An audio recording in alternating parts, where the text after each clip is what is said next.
നമസ്കാരം. പഠനവൈകല്യം, ബുദ്ധിമാന്ദ്യം എന്നിവ ബാധിച്ച കുട്ടികൾക്ക് നൽകുന്ന യോഗ പ്രോഗ്രാമിന്റെ വിശദാംശങ്ങളാണ് ഈ വീഡിയോയിൽ വിവരിക്കുന്നത്. ഞാൻ ഗുരു യോഗി മോഹൻ 495 വർഷം ജീവിച്ചിരുന്ന ഹിമാലയൻ യോഗിയും മലയാളിയും സന്യാസിയുമായ ശിവപ്രഭാകര സിദ്ധയോഗികളുടെ വാത്സല്യ ശിഷ്യനാണ് ഞാൻ. അപൂർവങ്ങളും രഹസ്യ സ്വഭാവമുള്ളതുമായ യോഗവിദ്യകളും പൗരാണികമായ അറിവുകളും സമ്പൂർണമായി എൻ്റെ ഗുരു എനിക്ക് ഉപദേശിച്ചു നൽകിയിട്ടുണ്ട്. അതിൽ ഉൾപ്പെട്ടതാണ് നാദയോഗ വിദ്യയും കായകൽപ്പയോഗ വിദ്യയും. ശാരീരികവും മാനസികവുമായ വൈകല്യങ്ങൾ, മാറാരോഗങ്ങൾ, ബ്രെയിൻ സ്ട്രോക്ക്, ക്യാൻസറുകൾ തുടങ്ങി മനുഷ്യനെ ബാധിക്കുന്നതും ആധുനിക വൈദ്യശാസ്ത്രത്തിൽ ചികിത്സ ഇല്ലാത്തതുമായ അവസ്ഥകൾക്ക് കായകൽപ്പയോഗയും നാദയോഗയും സമന്വയിപ്പിച്ച് പരിഹാരം നൽകുന്നു. അതാണ് മുക്തിമാർഗത്തിൽ കൂടി നിങ്ങൾക്കും ലഭിക്കുന്നത്. മുക്തിമാർഗം എന്ന ഈ ചാനൽ തുടങ്ങുമ്പോൾ ഞാൻ പറഞ്ഞിരുന്നു, ഇത് മാനവരാശിയുടെ നന്മയ്ക്ക് വേണ്ടി പൗരാണികമായ വിദ്യകളും യോഗമാർഗങ്ങളും ഉപയോഗിച്ച് ശരീരത്തിനെയും മനസ്സിനെയും വേദനിപ്പിക്കുന്ന അവസ്ഥകളിൽ നിന്ന് മുക്തി നൽകുന്നതിന് വേണ്ടിയാണ് എന്ന്. മാനസികമായും ശാരീരികവുമായും വേദനിക്കുന്നവർക്ക് അതിന് പരിഹാരം നൽകുന്നതിന് വേണ്ടിയാണ് എന്നും പറഞ്ഞിരുന്നു.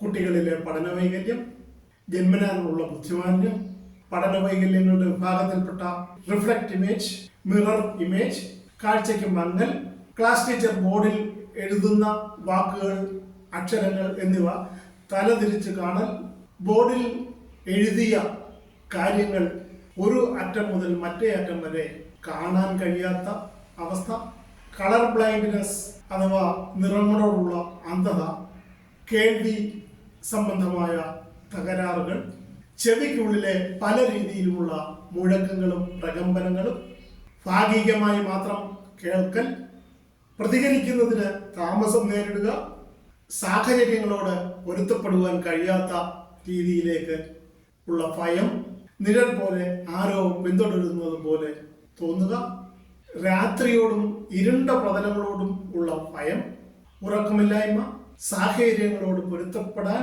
കഴിയായ്മ, അകാരണമായ പിരിമുറുക്കം, ഒന്നും ഓർത്തു വെക്കാൻ കഴിയാതെ വരിക തുടങ്ങിയവയൊക്കെ പഠനവൈകല്യങ്ങളുടെ പട്ടികയിൽ വരും.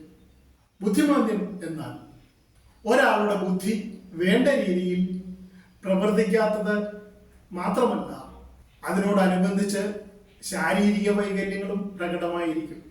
ഇവയൊക്കെ പരിഹരിക്കുന്നതിന് വേണ്ടിയാണ് കായകൽപ്പയോഗ, നാദയോഗ എന്നീ യോഗവിദ്യകളുടെ ഈ കോഴ്സിൽ പ്രവേശനം ലഭിക്കുക. പൗരാണിക കാലത്ത് ഗുഹകളിൽ മാത്രമാണ് ഇത് പ്രയോഗിക്കാൻ കഴിഞ്ഞിരുന്നത്. എന്നാൽ ഇന്ന് കോൺക്രീറ്റ് വീടുകൾ ലഭ്യമാണ്. 30 മുതൽ 40 മിനിറ്റ് വരെ ദൈർഘ്യമുള്ളതാണ് ഒരു ദിവസത്തെ യോഗ പരിപാടി. അങ്ങനെ ദിവസവും ഒരു പ്രാവശ്യം എന്ന നിലയിൽ 21 ദിവസം നീണ്ടു നിൽക്കും. കുട്ടിയുടെ അച്ഛനോ അമ്മയോ ഒരാൾ ഈ യോഗ തെറാപ്പിക്ക് കുട്ടിയെ സജ്ജമാക്കുന്നതിന് സഹായിക്കണം. അടുത്ത ബന്ധുക്കളിൽ ഒരാളോ ഒരു സാമൂഹ്യ പ്രവർത്തകനെയോ കുട്ടിക്ക് വേണ്ടി കണ്ടെത്താവുന്നതാണ് സഹായിക്കുന്നതിന് വേണ്ടി. പൗരാണിക യോഗവിദ്യകളായ കായകൽപ്പയോഗ, നാദയോഗ എന്നീ യോഗവിദ്യകൾ മാറാരോഗങ്ങൾക്കും വൈകല്യങ്ങൾക്കും വേണ്ടി ഉപയോഗപ്പെടുത്തി അതിൽ നിന്നും മുക്തി നേടുകയാണ് മുക്തിമാർഗം കൊണ്ട് ഉദ്ദേശിക്കുന്നത്. എന്തുകൊണ്ടാണ് വൈകല്യങ്ങളും മാറാരോഗങ്ങളും ഉണ്ടാകുന്നത് എന്ന് നമുക്ക് പരിശോധിക്കാം. എന്താണ് ഒരു മനുഷ്യന്റെ ബ്രെയിൻ അഥവാ മസ്തിഷ്കം എന്ന് നമുക്ക് മനസ്സിലാക്കാം. ഒരു കുട്ടി ജനിക്കുമ്പോൾ അയാൾക്ക് പരമാവധി 20% ബ്രെയിൻ മാത്രമേ ഉണ്ടായിരിക്കുകയുള്ളൂ.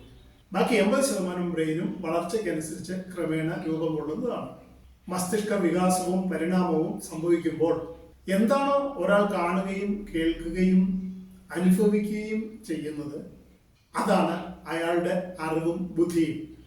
ഒരു മനുഷ്യന്റെ കഴിവ് അഥവാ ബുദ്ധി എന്ന് വെച്ചാൽ കണാദ മഹർഷിയുടെ വൈശേഷിക സിദ്ധാന്തം അനുസരിച്ച് രൂപം, രസം, ഗന്ധം, സ്പർശം, വൈരുദ്ധ്യം, സംയോജനത തുടങ്ങി 15 കാര്യങ്ങൾ തിരിച്ചറിയുക എന്നുള്ളതാണ്. ഇതിനെ ആസ്പദമാക്കി അനുഷ്ഠാനങ്ങളും ദേഷ്യവും വിദ്വേഷവും ആഗ്രഹവും വെറുപ്പും അവരിനെയും സ്വന്തക്കാരനെയും തിരിച്ചറിയുകയും അത് പ്രകടിപ്പിക്കുകയും ചെയ്യുന്നു. ഇത് ബുദ്ധിപരമായ ഒരു പ്രവർത്തനമാണ്. കൂടാതെ 5 പ്രവൃത്തികൾ ചെയ്യുവാനുള്ള ശേഷി വേണം. ഇത് ശരീരത്തിന് വേണ്ടിയാണ്. ഒരു മനുഷ്യന്റെ പ്രധാനപ്പെട്ട ശാരീരിക പ്രവർത്തനങ്ങൾ എന്നാൽ കൈകൾ ഉയർത്തുക, താഴ്ത്തുക, ഇടത്തോട്ടോ തിരിയുക, വലത്തോട്ട് തിരിയുക, മുൻപോട്ടും പിൻപോട്ടും നടക്കുക, ജമ്പ് ചെയ്യുക എന്നിങ്ങനെ 5 കാര്യങ്ങൾ ഒരാൾക്ക് ചെയ്യാൻ കഴിയണം. കൈ പൊക്കുന്നതും താക്കുന്നതും ഒരു പ്രവൃത്തിയാണ്. മുൻപോട്ടും പിൻപോട്ടും നടക്കുന്നതും മറ്റൊരു പ്രവൃത്തിയാണ്.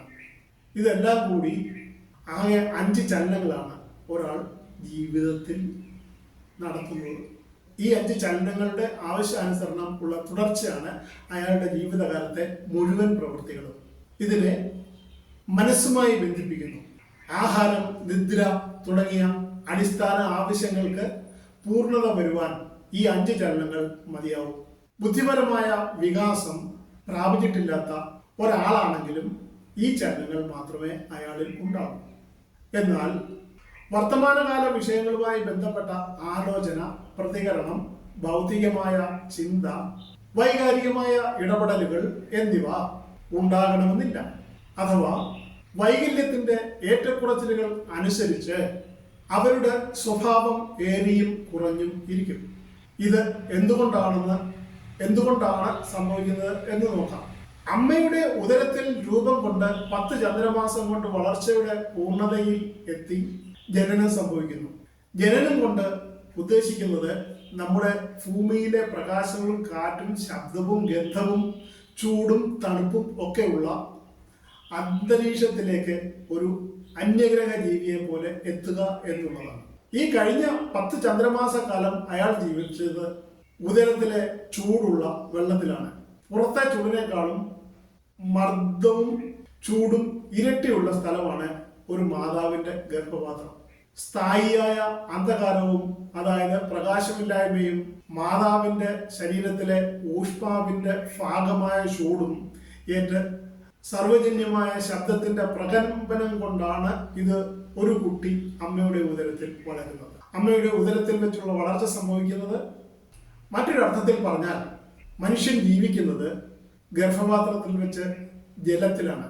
നമുക്ക് ഒരു മനുഷ്യനെ ജലജീവി എന്ന് വിളിക്കാം.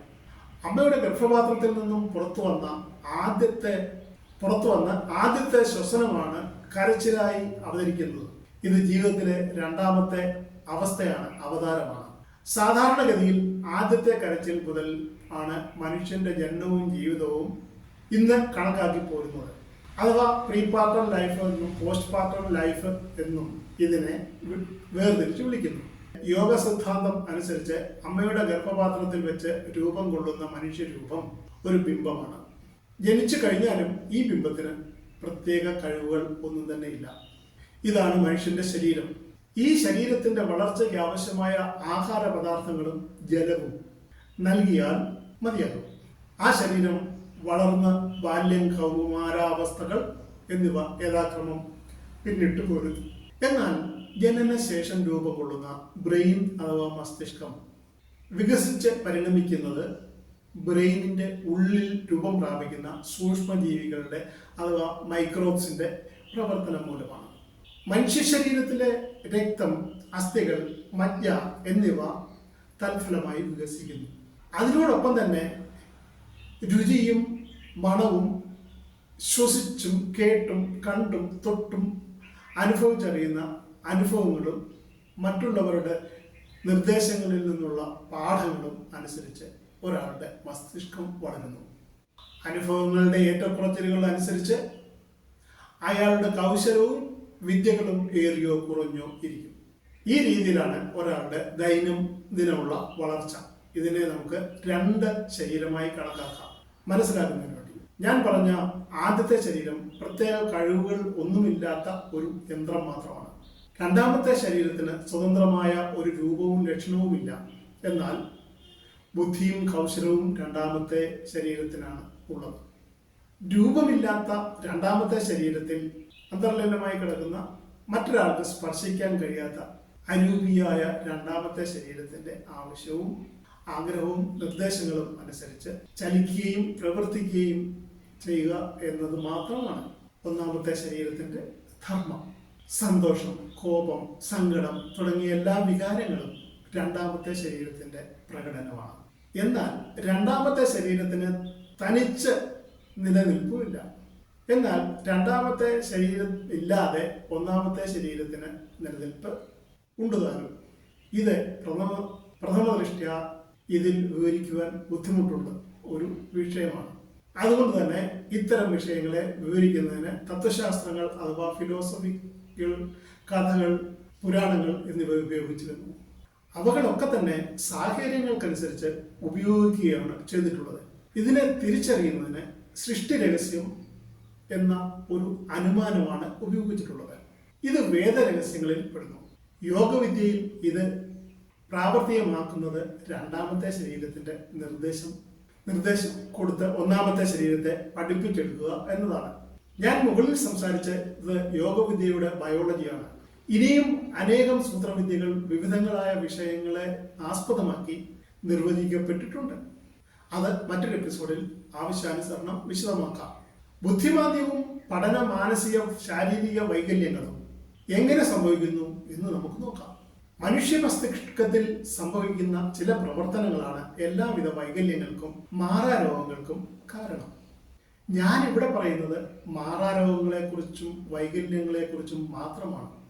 മനുഷ്യ ശരീരത്തിൽ 78 അവയവങ്ങളുണ്ട്. ഇതിൽ 5 അവയവങ്ങളുടെ പ്രവർത്തനമാണ് ജീവനെ നിലനിർത്തുന്നത്.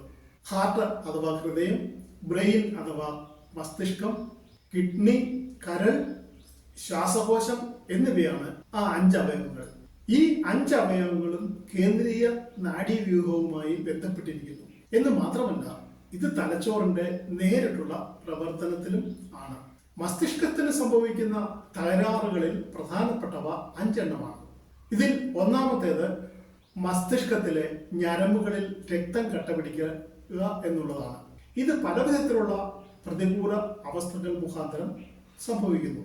രണ്ടാമത്തേത് മസ്തിഷ്ക കോശങ്ങളിലും ഞരമ്പുകളിലും നീർവീഴ്ച അഥവാ ഇൻഫ്ലമേഷൻ ഉണ്ടായി ആ പ്രദേശത്തെ സംവേദനം നഷ്ടപ്പെടുക എന്നുള്ളതാണ്. മൂന്നാമതായി അതിശക്തമായ പനി ബാധിച്ച് മസ്തിഷ്കത്തിൽ അണുബാധ അഥവാ സെപ്റ്റിസീമിയ ഉണ്ടായി ആ പ്രദേശത്തെ കോശങ്ങൾ നിർവീര്യമാകുന്നു അഥവാ മസ്തിഷ്ക കോശങ്ങൾക്ക് അണുബാധയേറ്റ് നാശം സംഭവിക്കുന്നു. നാലാമത്തെ കാരണം white matter development. White matter development എന്നാൽ മസ്തിഷ്കത്തിൽ കോശങ്ങൾ വികസിച്ച് ബ്രെയിൻ രൂപം പ്രാപിക്കുന്നതിന് പകരം അവിടെ വെളുത്ത ഒരു തരം പദാർത്ഥം രൂപം കൊള്ളുകയും അത് ബ്രെയിനിൽ സ്ഥാനം പിടിക്കുകയും ചെയ്യുന്നു. ഈ വെളുത്ത പദാർത്ഥത്തിന് യാതൊരു വിധമായ സംവേദനക്ഷമതയും ഇല്ലെന്ന് മാത്രമല്ല, ഇത് മസ്തിഷ്കത്തിന്റെ സ്വാഭാവികമായ പ്രവർത്തനത്തെ തടസ്സപ്പെടുത്തുകയും ചെയ്യുന്നു. ഇതിന്റെ പാരമ്യതയിൽ മറവി രോഗം പോലെയുള്ള മഹാരോഗങ്ങൾ ഉണ്ടാകുകയും ചെയ്യുന്നു. അഞ്ചാമത്തെ കാരണം AVM എന്ന ചുരുക്കപ്പേരിൽ അറിയപ്പെടുന്ന ആർട്ടറി വെയിൻ മാൾഫങ്ഷൻ എന്ന ഒരു അവസ്ഥയാണ്. ഇത് സാധാരണ എല്ലാവർക്കും സുപരിചിതമായ വേരിക്കോസ് വെയിൻ പോലെ ഉള്ള അവസ്ഥ ബ്രെയിനിൽ സംഭവിക്കുന്നതാണ്. ബ്രെയിനിലെ ഞരമ്പുകളിൽ രക്തം കട്ടപിടിച്ച് രക്തചംക്രമണം നിലയ്ക്കുന്ന അവസ്ഥ. അല്ല, 1% ബ്രെയിൻ സ്ട്രോക്കുകളും ഇത് മുഖാന്തരം ഉണ്ടാവാറുണ്ട്. മുകളിൽ പറഞ്ഞ 5 അവസ്ഥകൾ കാരണമാണ് എല്ലാ മാറാരോഗങ്ങളുടെയും മറ്റ് ഒട്ടുമിക്ക വൈകല്യങ്ങളുടെയും കാരണം. ശരീരത്തിന്റെ എല്ലാ അവയവങ്ങളും പ്രവർത്തിക്കുന്നത് കേന്ദ്രീയ നാഡീവ്യൂഹവുമായി ബന്ധപ്പെട്ടിട്ടാണ്.